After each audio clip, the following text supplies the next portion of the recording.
Welcome, dear learners. How are you doing? I hope you'll be fine by the grace of God. So let's start our class without wasting our time. आज हम पढ़ने वाले हैं regular और irregular verbs. These verbs are very very easy. ध्यान दीजिएगा, इस verbs में कुछ है ही नहीं. रेगुलर और इरेगुलर verbs, इरेगुलर verbs. अरे कुछ नहीं है, बहुत आसान है, सबसे आसान वर्ब है. तो सबसे आसान है तो पढ़ क्यों रहे हैं? तो पता होना चाहिए कि रेगुलर और इरेगुलर वर्ब्स क्या होते हैं. रेगुलर वर्ब्स का मतलब होता है कि ऐसे वर्ब्स जो एक रेगुलर पैटर्न को फॉलो कर रहे हैं. डेफिनेशन भी लिखा हुआ है, दीज वर्ब्स फॉलो और रेगुलर पैटर्न. ये जो वर्ब्स होते हैं एक रेगुलर पैटर्न को फॉलो करते हैं. अब वो पैटर्न क्या होता है? डी और ईडी पैटर्न. ध्यान रखिएगा, डी और ईडी पैटर्न. कहने का मतलब बहुत आसान है. ऐसे वर्ब्स जैसे मान लो ये बेस फॉर्म है और इसका हमें लिखना है सेकेंड फॉर्म और इसका हमें लिखना है थर्ड फॉर्म. तो ऐसे वर्ब्स जिसका सेकेंड और थर्ड फॉर्म डी और ईडी जोड़कर बनाया जाता है, ऐसे वर्ब को बोलते हैं रेगुलर वर्ब. अरे कुछ नहीं है, जिस वर्ब का सेकेंड और थर्ड फॉर्म में डी और ईडी जोड़कर बनाया जाता है वो होता है रेगुलर वर्ब. जैसे देखो, अगर लिखे हैं आस्क्ड, आस्क का मतलब होता है पूछना, इसका हमें सेकेंड और थर्ड फॉर्म लिखना है तो इसका सेकेंड फॉर्म क्या होता है? आस्क्ड. ईडी जोड़ते हैं, थर्ड फॉर्म क्या हो गया? आस्क्ड. जैसे एक और वर्ब लेते हैं, ये ज्यादा नीचे का हो रहा है भाई साहब. ये है प्ले. प्ले का मतलब सबको पता है खेलना. इसका V2 क्या हो जाएगा? ईडी जोड़ दो, प्लेड. V3 भी क्या हो जाएगा? प्लेड. जैसे देखो, DIE, डाई का मतलब क्या होता है? मरना. तो देखो, जिसका V2 और V3 डी और ईडी जोड़कर बनाया वो रेगुलर वर्ब है. सिंपल. अच्छा, जनरली ईडी जोड़ना है, ठीक है जी. अगर पहले से ई है, अगर पहले से लास्ट में ई है तो केवल क्या जोड़ेंगे? डी. तो डाई का V2 क्या हो जाएगा? डाइड. पहले से ई है तो केवल डी जोड़ दो, डाइड. DIE और डी, डाइड. जैसे देखो, अराइव, ARRIVE, अराइव का मतलब पहुंचना. पहले से ई है तो केवल क्या जोड़ेंगे? पहले, अगर नहीं है कुछ भी तो ईडी जोड़ना है. पहले से ई दिया है तो केवल डी जोड़ना है. तो अराइव का V2 क्या हो जाएगा? अराइव्ड. थर्ड फॉर्म क्या हो जाएगा? अराइव्ड. जैसे देखो, ट्राई, TRY, ट्राई. आपको पता है ट्राई का मतलब कोशिश करना. V2 क्या होगा? तो TRIED, ट्राइड. वाई को आई में बदलकर तब ईडी जोड़ते हैं. V3 भी क्या हो जाएगा? ट्राइड. जैसे देखो, स्टडी, अगर स्टडी है तो V2 क्या हो जाएगा? STUDIED, studied. वाई को आई में बदलकर ईडी जोड़ दो, स्टडीड. कितना आसान है मेरे भाई. रेगुलर वर्ब को पहचानना तो बिल्कुल आसान है कि जिस वर्ब का सेकंड और थर्ड फॉर्म डी और ईडी जोड़कर बनाया जाए वो होता है रेगुलर वर्ब. जैसे यहाँ पे देखो, ईडी, ईडी, ठीक है, ED, ED, ED, died, ED. तो जिस वर्ब का सेकंड और थर्ड फॉर्म बनाने के लिए आपको डी और ईडी जोड़ना पड़े, उन वर्ब को हम बोलते हैं रेगुलर वर्ब्स. बहुत आसान है. अच्छा, रेगुलर वर्ब्स, इसका सेकंड और थर्ड फॉर्म याद करने की जरूरत है ही नहीं क्योंकि रेगुलर वर्ब्स के सेकंड और थर्ड फॉर्म में डी डी जुड़ा होता है. बात खत्म. जैसे देखो, और वर्ब में लिखना चाहूं तो लिख सकते हैं. जैसे यहाँ पे देखो, जैसे यहाँ पे अगर लिखे हम start, stop,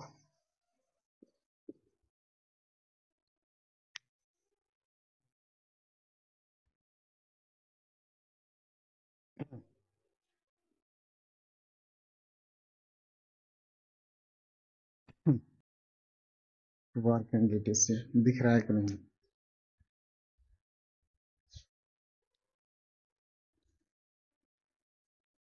work and so on. तो यहाँ पे जो मैंने वर्ब्स लिखे हुए हैं ये सारे रेगुलर वर्ब्स होते हैं. यहाँ से जैसे मैंने स्टार्ट से शुरू किया है, यहाँ से लेकर ये सारे वर्ब्स और ये सारे वर्ब यहाँ तक, ये सारे रेगुलर वर्ब्स हैं. रेगुलर वर्ब्स कहने का मतलब इनका, if you want to write the second and third form of this verbs, अगर इन वर्ब्स का आप सेकंड या थर्ड फॉर्म लिखना चाहते हैं तो डी या ईडी लगा दीजिए. ईडी लगाइए, पहले सी है तो सिर्फ डी लगा दीजिए. जैसे देखिए कौन कौन सा वर्ब लिखा है: स्टार्ट, स्टॉप, बॉयल, बॉईल का मतलब उबालना, जनरली पता होगा. कॉल, क्लैप का मतलब ताली बजाना. क्लीन, साफ करना. कंपेयर, तुलना करना. कंप्लीट, पूरा करना. कुक, पकाना. चेक, रोकना. डिसाइड करना, निर्णय करना. डिस्क्राइब का मतलब वर्णन करना, डिस्ट्रॉय का मतलब बर्बाद करना, एंड खत्म करना, इंजॉय, इंजॉय तो पता है इंजॉय करते हैं आप लोग, इंजॉय करना, हेल्प मदद करना, हंट, हंट का मतलब होता है शिकार करना, किल का मतलब किसी को जान से मार देना।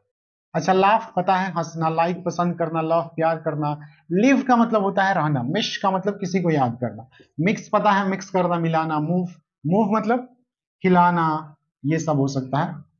अच्छा, नीड का मतलब जरूरत होना, ओपन क्लोज तो पता ही है खोलना और बंद करना, ऑर्डर करना किसी को आदेश देना, फोन करना, रेन वर्षा होना, रॉब का मतलब ध्यान रखिएगा, रॉब का मतलब होता है लूटना, और साउट का मतलब होता है चिल्लाना, स्माइल तो पता है, स्नो का मतलब बर्फबारी होना, स्टे मतलब रहना, ट्रेवल मतलब यात्रा करना, विजिट का मतलब कहीं घूमने के लिए जाना, वेट तो पता ही है इंतजार करना, माई पेशेंस इज वेनिंग, वांट का मतलब चाहना, वॉश का मतलब धोना, वॉच का मतलब देखना, और वर्क का मतलब काम करना। मतलब ये जो वर्ब्स हैं, if you want to make this second and third form, अगर इनका सेकेंड एंड थर्ड फॉर्म बनाना है तो डी डी लिख दो, जोड़ दो, जैसे rain rained rained, rob robbed robbed, stay stayed stayed, waste waste waste, want wanted wanted, wait waited waited. तो ये सब बस आपको ध्यान में रखना है कि रेगुलर वर्ब कैसे वर्ब को बोलेंगे, कि ऐसा वर्ब जिसका सेकेंड और थर्ड फॉर्म बनाने के लिए ईडी या डी जोड़ना पड़े, वो रेगुलर वर्ब है। ठीक है, अब देखते हैं इर्रेगुलर, अब देखते हैं इर्रेगुलर वर्ब। अब इर्रेगुलर कैसा वर्ब होगा, क्या उसमें डी डी जोड़ना पड़ेगा? नहीं, उसमें डी डी नहीं जोड़ना पड़ता है, तो वो हो जाता है इर्रेगुलर वर्ब। अब देखते हैं इर्रेगुलर वर्ब्स को। तो इर्रेगुलर वर्ब्स क्या होगा भाई साहब, जो डी डी पैटर्न को फॉलो नहीं करे वो होता है इर्रेगुलर वर्ब। तो इसमें क्या लिखा हुआ है, दीज डू नॉट फॉलो, ये फॉलो नहीं करते हैं डी डी पैटर्न, या रेगुलर पैटर्न को फॉलो नहीं करते हैं, इसका मतलब डी डी वाला पैटर्न को फॉलो नहीं करते हैं। जैसे देखो, जैसे मान लो एक गो एक वर्ब है गो, तो गो का सेकेंड और थर्ड फॉर्म क्या हो जाएगा, का गोड और गुड होता है? नहीं, अपने मन से कोई भी वर्ब कोई भी सेकेंड या थर्ड फॉर्म नहीं बनाना है। इंग्लिश नेटिव इंग्लैंड वाला है, ब्रिटिश इंग्लिश है, मतलब उनका लैंग्वेज है, उनके हिसाब से यू हैव टू अंडरस्टैंड। तो गो का क्या सेकंड फॉर्म गुड और गुड होगा? नहीं, गो का सेकंड फॉर्म होता है वेंट, और थर्ड फॉर्म होता है गॉन। तो ये बताइए डी डी पैटर्न को फॉलो कर रहा है, इसका कोई रेगुलर पैटर्न है? नहीं।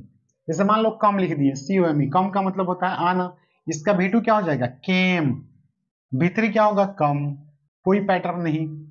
जैसे मान लो विप लिख देते हैं, विप, इसका सेकंड फॉर्म होता है वेप्ट, और थर्ड फॉर्म भी होता है वेप्ट। इसमें कोई फिक्स पैटर्न है सेकंड और थर्ड फॉर्म बनाने का? There is no fix pattern to make second and third form of these verbs, कोई फिक्स पैटर्न नहीं है।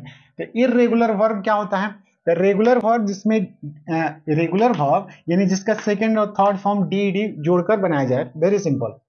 इर्रेगुलर वर्ब जो किसी भी पैटर्न को फॉलो नहीं करे, कह सकते हैं कि इसका मतलब इर्रेगुलर वर्ब का मतलब होता है नो पैटर्न, इसका कोई फिक्स पैटर्न नहीं है, नो फिक्स पैटर्न भी बोल सकते हैं, सॉरी, PATTERN। तो there is no fix pattern of irregular verbs, ध्यान रखिएगा। जैसे मान लीजिए हम लिखते हैं पुट, पुट का मतलब रखना, तो इसका सेकंड फॉर्म भी पुट ही होता है, थर्ड फॉर्म भी पुट ही होता है। तो इरेगुलर वर्ब का कोई फिक्स पैटर्न है ही नहीं कि V2 और VT कैसे बनाए, V2 और V3 कैसे बनाए, ध्यान रखिएगा। जैसे मान लो बी लिखते हैं, तो बी तो बेस फॉर्म होता है, इसका V2 होता है वाज और वर, थर्ड फॉर्म होता है बी का बीन। जिसे have, be do have group होता है ना, जिसे हैव का सेकंड फॉर्म क्या होता है, हैड, थर्ड फॉर्म भी क्या होता है, हैड। जैसे डू ग्रुप में डू जो होता है बेस फॉर्म होता है, इसका सेकंड फॉर्म होता है डिड, V3 होता है डन। ये याद रखिएगा, इरेगुलर वर्ब्स का सेकंड और थर्ड फॉर्म आपको याद करना ही पड़ेगा, कोई उपाय नहीं है। You have to learn, you have to remember all the forms of irregular verbs, जितने भी इरेगुलर वर्ब्स हैं आपको इसके फॉर्म्स को याद करना ही पड़ेगा।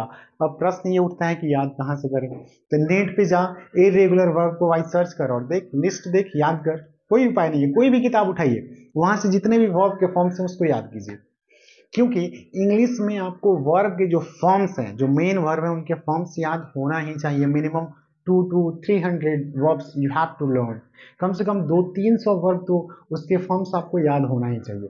और ये जो फॉर्म्स आपको याद करना ही पड़ेगा, कोई उपाय नहीं है, कोई ट्रिक नहीं है, कोई शॉर्ट ट्रिक नहीं है, आपको याद करना पड़ेगा, पढ़ना पड़ेगा। रेगुलर इरेगुलर पहचान लीजिएगा, सिंपल, जिसका सेकेंड और थर्ड फॉर्म में डी डी जोड़कर बनाया जाए वो रेगुलर हो जाएगा, जिसमें डी डी नहीं जोड़ा जाए, कैसे भी बन जाए सेकंड और थर्ड फॉर्म, कोई फिक्स पैटर्न ना हो, वो होता है इरेगुलर वर्ब। ये जो इरेगुलर वर्ब है, इसमें कुछ ऐसे भी वर्ब्स होते हैं जैसे यहाँ पे जैसे पुट, जिसका सेकेंड फॉर्म और थर्ड फॉर्म बिल्कुल सेम होता है। जैसे यहाँ पे देखो, जैसे हम कट लिखते हैं कट, तो इसका सेकेंड फॉर्म भी होता है कट और थर्ड फॉर्म भी होता है कट। जैसे यहाँ पे लिखते हैं बेट, बेट का मतलब होता है शर्त लगाना, तो इसका सेकेंड फॉर्म भी होगा बेट और थर्ड फॉर्म भी होता है बेट। तो इर्रेगुलर वर्ब में कुछ ऐसे वर्ब्स हैं जिसका सेकेंड और थर्ड फॉर्म सेम होता है। तो ये जो जिसका सेकेंड और थर्ड फॉर्म आपको याद करना है सेम नहीं होता है, वो तो बहुत सारे हैं, उसको लिखवाना पॉसिबल नहीं है। लेकिन ऐसे वर्ब्स, ऐसे इर्रेगुलर वर्ब्स जिसका सेकेंड और थर्ड फॉर्म सेम हो, उसको तो आप याद कर सकते हैं ना। थोड़े से वर्ब हैं, ज्यादा नहीं है, तो उसको मैं यहाँ पे लिखवा देता हूँ। चलिए मैं यहाँ पे लिखता हूँ, इसको पहले मिटा देता हूँ, उसके बाद यहाँ पे जितने भी इर्रेगुलर वर्ब्स हैं जिसके सेकंड और थर्ड फॉर्म सेम होते हैं उनको मैं लिखवाता हूँ, इतना आप नोट डाउन कर सकते हैं। इर्रेगुलर वर्ब्स में कुछ ऐसे वर्ब्स होते हैं जिसके सेम फॉर्म होते हैं। कहने का मतलब है कि इर्रेगुलर वर्ब में कुछ ऐसे वर्ब्स भी हैं जिसका फर्स्ट फॉर्म, सेकेंड फॉर्म और थर्ड फॉर्म तीनों बिल्कुल सेम होते हैं। ये लिस्ट आपको ध्यान में रखना पड़ेगा, ठीक है। जैसे पहला देखिए, जैसे मैंने लिखा कट, कट का मतलब काटना, तो इसका सेकंड फॉर्म क्या होगा, इसका सेकंड फॉर्म भी कट ही होगा और थर्ड फॉर्म भी कट ही होगा।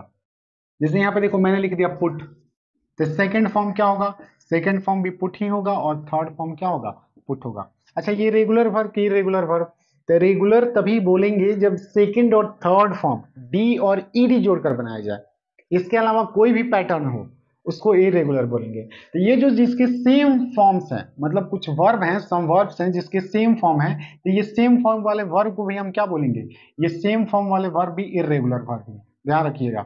जैसे मैंने लिख दिया जैसे बेट, बेट का मतलब होता है शर्त लगाना, तो इसका V2 भी बेट ही होता है और V3 भी बेट ही होता है। जैसे मैंने लिख दिया वेड, वेड का मतलब होता है शादी करना, तो इसका सेकंड फॉर्म वेड, थर्ड फॉर्म वेड। जैसे मैंने लिख दिया रीड, रीड का मतलब पता ही है आपको, पढ़ना, रीड, इसका सेकंड फॉर्म होता है रेड और थर्ड फॉर्म होता है रेड। लेकिन पढ़ते भले रेड और रेड हैं लेकिन स्पेलिंग बिल्कुल सेम होता है। जैसे और देखो हर्ट, हर्ट का मतलब होता है किसी को कष्ट देना, चोट पहुंचाना, इसका सेकंड फॉर्म भी हर्ट ही होगा और थर्ड फॉर्म भी हर्ट ही होगा। जैसे एक होता है COST, कॉस्ट मतलब किसी चीज का मूल्य लगना, तो इसका सेकंड फॉर्म भी कॉस्ट ही होगा और थर्ड फॉर्म भी कॉस्ट ही होगा। तो ऐसे मैं यहाँ पे और जितने भी वर्ब्स हैं मैं उसको एक एक करके लिख देता हूँ, आप नोट डाउन कर लीजिएगा। तो ये मैंने कुछ ऐसे वर्ब्स लिखे हुए हैं जिसके सेकंड और थर्ड फॉर्म बिल्कुल सेम होता है। एक एक करके देख लेते हैं क्या क्या लिखा हुआ है। कट पुट बेट का मतलब शर्त लगाना, वेट शादी करना, रेड पढ़ना, हर्ट का मतलब चोट पहुंचाना, कष्ट देना, कॉस्ट मतलब किसी चीज का मूल्य लगना। अच्छा बिड, बिड का मतलब जब बोली लगाना हो तो सेकंड फॉर्म भी बिड और थर्ड फॉर्म भी बिड होता है। बिड का एक और मतलब होता है, इसका मतलब होता है टू से समवन टू डू समथिंग, किसी को कुछ करने के लिए कहना, विदा कहना, तो वहां पे बिड बिड बिडन हो जाता है। लेकिन याद रखना बिड का मतलब अगर बोली लगाना है तो इसका सेकंड फॉर्म भी बिड, थर्ड फॉर्म भी बिड ही होगा। लेट लेट लेट लेट ही होता है, लेट लेट लेट ही होता है। लेट का मतलब टू अलाउ करना, किसी को करने देना।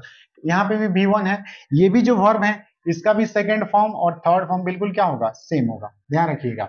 लिखने की जरूरत नहीं है, आप लिख ले सकते हैं। अच्छा ये है राइड, RID, राइड का मतलब होता है छुटकारा पाना, किसी चीज से छुटकारा पाना या छुटकारा दिलाना। क्विट पता ही है, त्याग देना, छोड़ देना। हिट का मतलब किसी को हिट करना, मारना। शट का मतलब बंद करना, shut the door, shut your mouth बोलते हैं ना। सेट का मतलब क्या होता है, स्थापित करना, एक डूबना होता है, जिस the sun sets in the west, ये याद रखिएगा। स्प्लिट का मतलब तोड़ना, विभाजित करना, तो ये स्प्लिट है। स्प्लिट का मतलब होता है फैलाना, SPRED, फैलना या फैलाना दोनों होता है। कास्ट, CAST, कास्ट का मतलब क्या होता है, तो ये कॉस्ट भी है, ध्यान रखिएगा, कास्ट भी है। कास्ट का मतलब डालना भी होता है, जैसे cast your vote, I am going to cast my vote, vote डालने जा रहा हूँ। कास्ट का मतलब ढालना, फेंकना भी होता है, ढालना भी होता है। कास्ट का मतलब हाईलाइट करना भी होता है, हाईलाइट, हाईलाइट, टू हाईलाइट करना, किसी भी चीज को हाईलाइट करने के लिए भी कास्ट बोलते हैं। अच्छा इसी कास्ट से बना है तीन शब्द, ब्रॉडकास्ट, टेलीकास्ट और फॉरकास्ट, इसी कास्ट से बना है। जैसे ब्रॉडकास्ट का मतलब होता है, ब्रॉड का मतलब बड़े लेवल पे कास्ट करना, यानी प्रसारण करना, ठीक है जी, प्रसारण करना।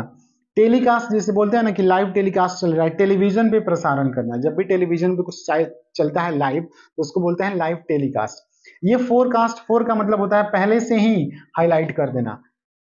कास्ट का मतलब हाईलाइट करना, बताना, किसी चीज को पहले से ही हाईलाइट कर देना। तो बड़े लेवल पे हाईलाइट करना वो होता है प्रसारण करना। टेली का मतलब होता है डिस्टेंट, दूर दूर तक प्रसारित करना, टीवी पर प्रसारण करना। फोरकास्ट का मतलब पूर्वानुमान करना। कहने का मतलब ये सब ध्यान में रखना ये है कि इसका सेकेंड और थर्ड फॉर्म सेम होगा।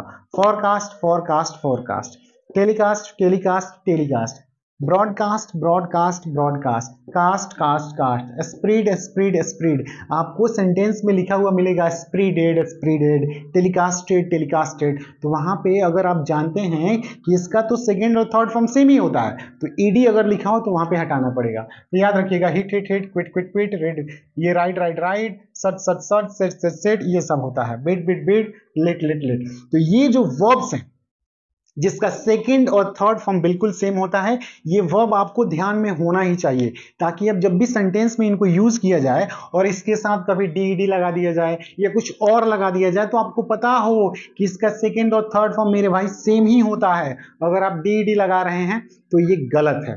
तो देखिए इस पे क्वेश्चंस कैसे होते हैं, डाउट कैसा होता है। सबसे पहले ये जितने भी वर्ब हैं इन आपको ये लर्न कीजिएगा। मैं हट जाता हूं, आप स्क्रीनशॉट ले सकते हैं या फिर आप जो भी चाहें लिख सकते हैं। और इससे रिलेटेड जो क्वेश्चंस है, डाउट्स है, मैं उनको एक बार लिख देता हूं। पहले इसको आप नोट डाउन कीजिए।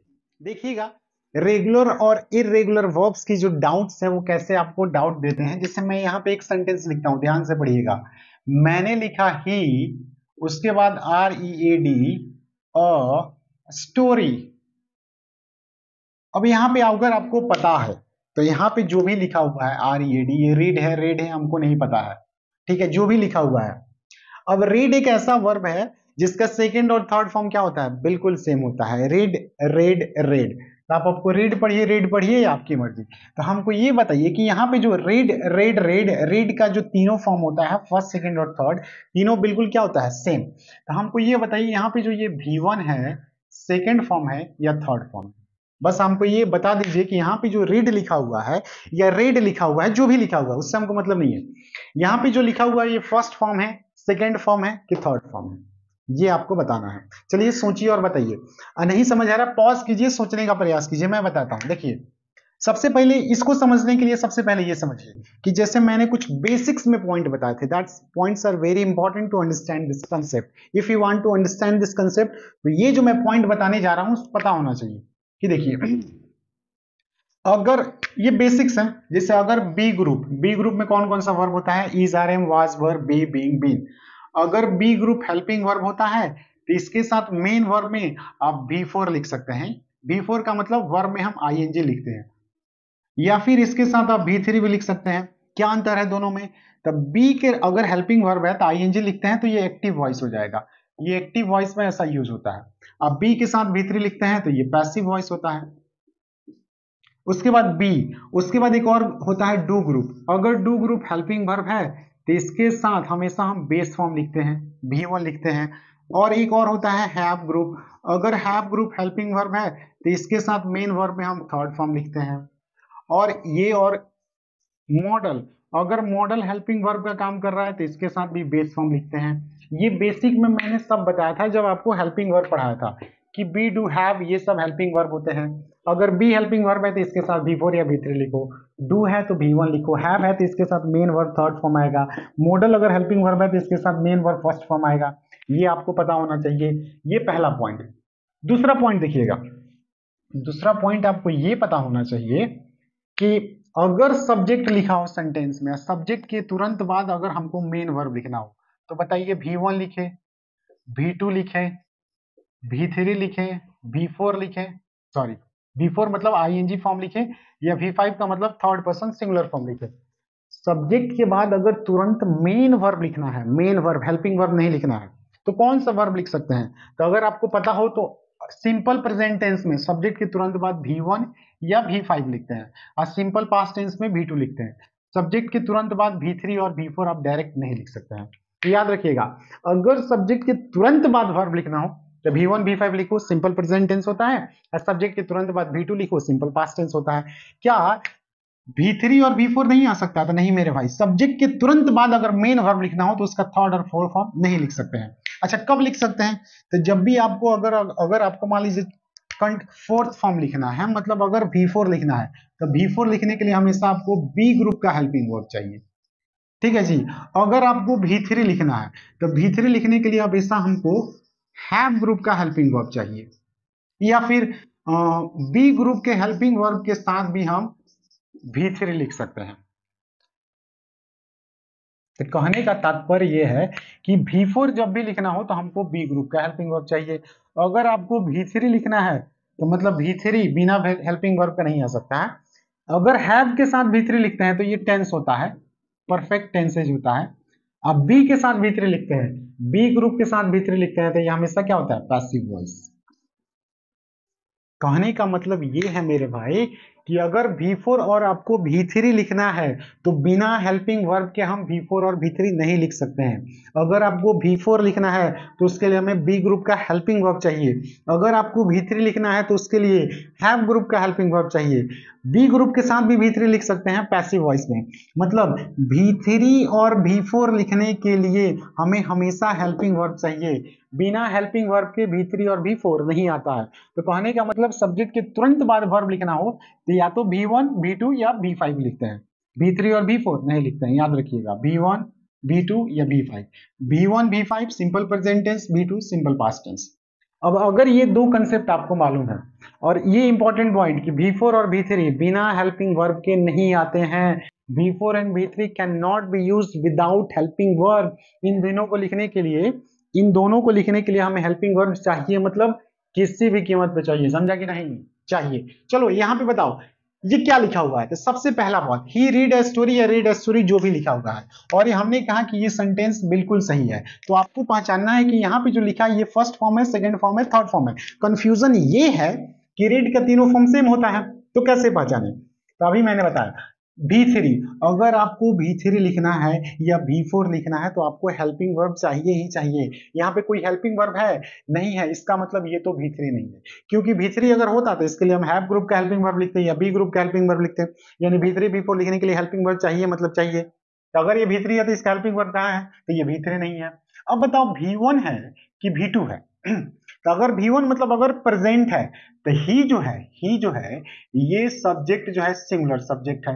और सिंगुलर सब्जेक्ट, ये सेंटेंस बिल्कुल सही है। तो ही के अनुसार अगर प्रेजेंट में लिखना हो तो रीड लिखते कि रीड्स लिखते। अगर ही के अनुसार लिखना होता तो हम रीड्स लिखे, लेकिन यहाँ पे रीड्स तो लिखा हुआ ही नहीं है, यहाँ पे रीड लिखा हुआ है, यानी ये V1 भी नहीं है। क्योंकि अगर ये V1 है तो ही के अनुसार रीड नहीं रीड्स लिखेंगे।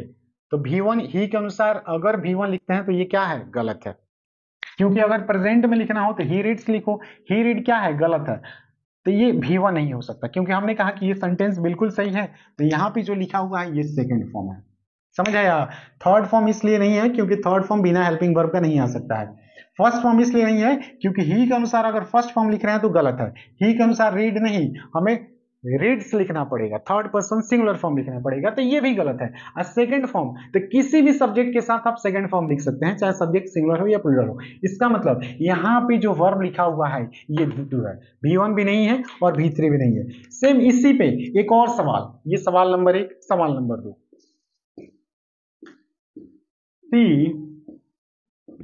Put the gun on the table। इसका मतलब she put the gun on the table का मतलब उसने गन को टेबल पे रख दिया। अब बताइए यहाँ पे जो मैंने पुट लिखा हुआ है इसके तीनों फॉर्म सेम होते हैं। All the forms, the first second and third form of put are same, same form होते हैं। यानी V1 भी पुट होता है, V2 भी पुट होता है और V3 भी क्या होता है, पुट ही होता है। तो मैं ये पूछना चाहता हूं कि यहाँ पे जो मैंने पुट लिखा है ये फर्स्ट फॉर्म है, सेकेंड फॉर्म है, थर्ड फॉर्म है। तो आप आसानी से बता सकते हैं कौन सा फॉर्म है। अरे बताओ भाई, बता जल्दी बता। तो देख थर्ड फॉर्म हो सकता है कि नहीं, नहीं थर्ड फॉर्म बिना हेल्पिंग वर्ब का नहीं आ सकता है।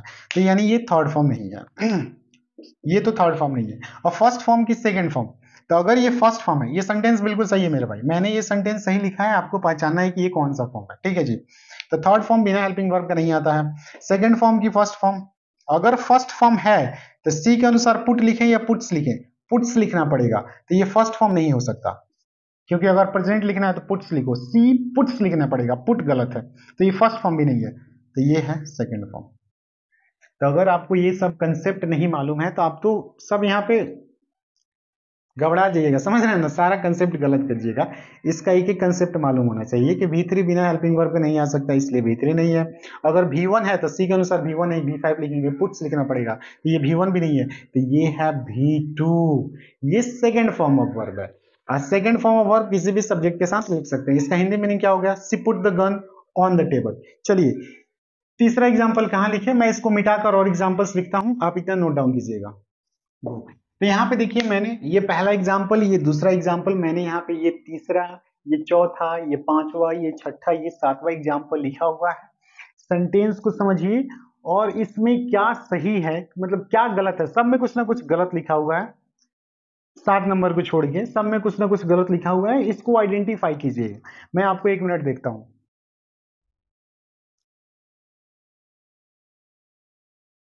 चलिए देखते हैं किसमें क्या गलत है। पहला सेंटेंस लिखा हुआ है जैसे तीसरा sentence, he has become a doctor, कि वो एक डॉक्टर बन गया। इसमें हैज है प्लस हैज हैव उसके बाद बिकेम। तो अगर आपको पता है कि हैव ग्रुप अगर हेल्पिंग वर्ब है तो इसके मेन वर्ब थर्ड फॉर्म लिखना है। तो ये हेल्पिंग वर्ब इसके साथ मेन थर्ड फॉर्म, तो बिकेम का third become, become first form, became जो होता है सेकेंड फॉर्म होता है, इसका थर्ड फॉर्म होता है बिकम। तो अगर आपको ये भी नहीं पता है कि इसका थर्ड फॉर्म बिकेम नहीं बिकम होता है तो ये आप गलत कर सकते हैं। तो सही होगा he has become a doctor, क्योंकि हैज आपके साथ V3, अब बिकम का V3, बिकम का V3 बिकम ही होता है। अच्छा चौथा देखिए, इट कॉस्टेड मी ₹5,000, ये मुझे 5,000 का पड़ा। तो ये जो कॉस्टेड लिखा हुआ है क्या ये सही है? अभी तो मैंने बताया था कि कॉस्ट जो वर्ब है इसका सेकेंड और थर्ड फॉर्म क्या है? सेम होता है।